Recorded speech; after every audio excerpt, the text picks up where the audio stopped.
Hello, I'd like to share a story with you. It's when I first met Melissa. Shortly after I met her, went to visit her down in Hazelton, and stayed at their place for a while, and we're in her room just visiting, and there's the bed right in the corner, and then there's a coffee stand or nightstand right beside the bed, and her dresser beside that, and on the end of the bed there's her armoire, and we had a TV on top of that, and we're just talking about stuff, and Melissa was telling me some of her stories that some of you have heard already on this channel, telling me stuff like that, similar stories, and she asked me if I believed in stuff like that, and the stories were pretty scary. I didn't really experience much of that stuff myself when I was growing up, just a few stuff, but not the amount that has happened with Melissa and her family and stuff. And I told her that I didn't, and shortly after that, there's a light right beside the bed that you touch it and turns on brighter and brighter and off, and had a stereo little ghetto blaster beside, up on the dresser beside the lamp, and after she asked me that, and I said no, I didn't, the light on the lamp started going on and off, and then the stereo turned on and started going louder and louder. I was like, what the heck? Started looking around for the remote, thought I sat on it or something, and after looking around for a while for it, seen it was right beside the stereo, and stereo wasn't even plugged in. There's no batteries in it or anything, and kind of freaked me out. And Melissa asked me, "Do you believe now?" I was like, "Yeah." It was kind of an eye opener. She told me, like, shouldn't say stuff like that around here, and I was like, okay. I don't know. I heard it explained. There was a neat way of explaining it that elders were telling me, especially when I was younger, when they were telling stories. Like, even if you don't have the mind to understand it, to at least respect it, so nothing has anything to prove itself to you. And I think that was proven that day. I also wanted Desmond to talk about the time when we lived at Wang's place, Desmond's friend. And Desmond was in the dining room. We used it, like, we just had a computer in there, and Desmond was playing his games. I was in the living room, and I was on my laptop, and I seen something beside me that shouldn't have been there. You remember that? Yeah.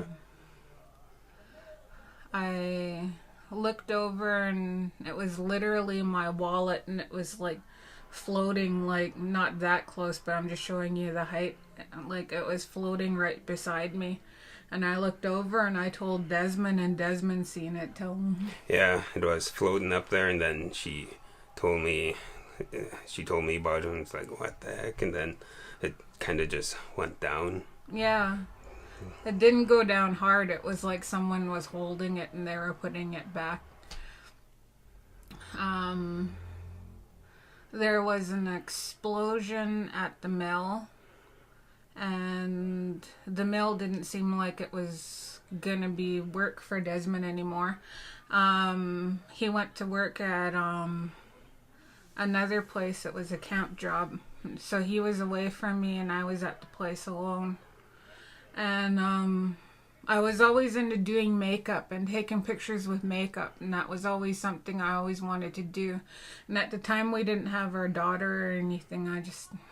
Me and my cat and Wang upstairs, and I was trying to fill my time with it, and I finished a makeup look and I was going to take pictures of it. And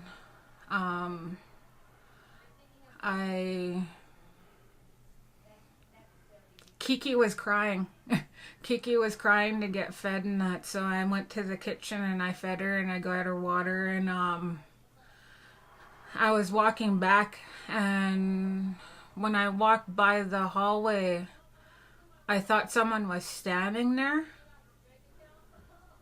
And then when I looked, like, it wasn't someone standing there, it was just the broom.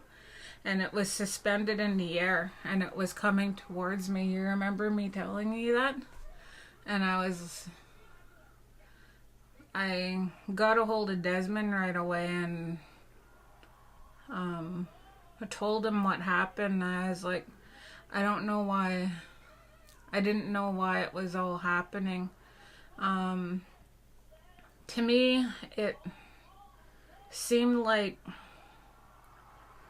something followed, like all through my life. Like, different things happened different ways, like it was trying to scare me in a new way or something. But in a way it kind of feels like something's been following me all my life, if that makes sense.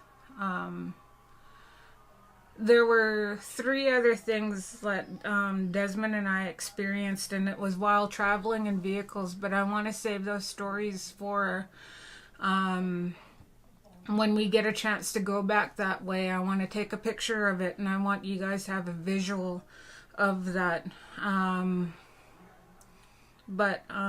Yeah, we've seen some crazy things. Was there anything else you wanted to share?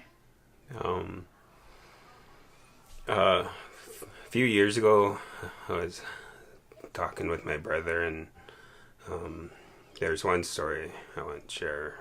I was talking with my brother, and as soon as I mentioned what it was, he remembered it too, and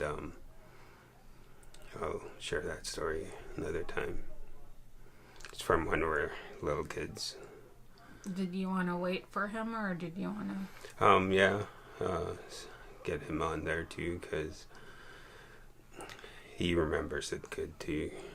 As soon as I mentioned just the start of that story, he started nodding and saying, "I remember that." So I want to get my brother on that story too. There was one I wanted you to talk about. The thing on the side of the road, you knew who those people were, and it was chasing them by the pond. Oh, yeah. I'm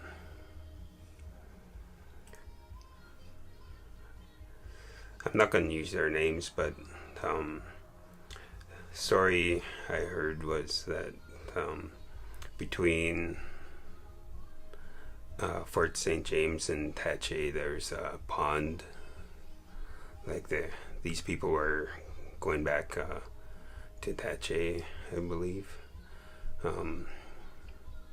I guess they stopped for a while, and sorry.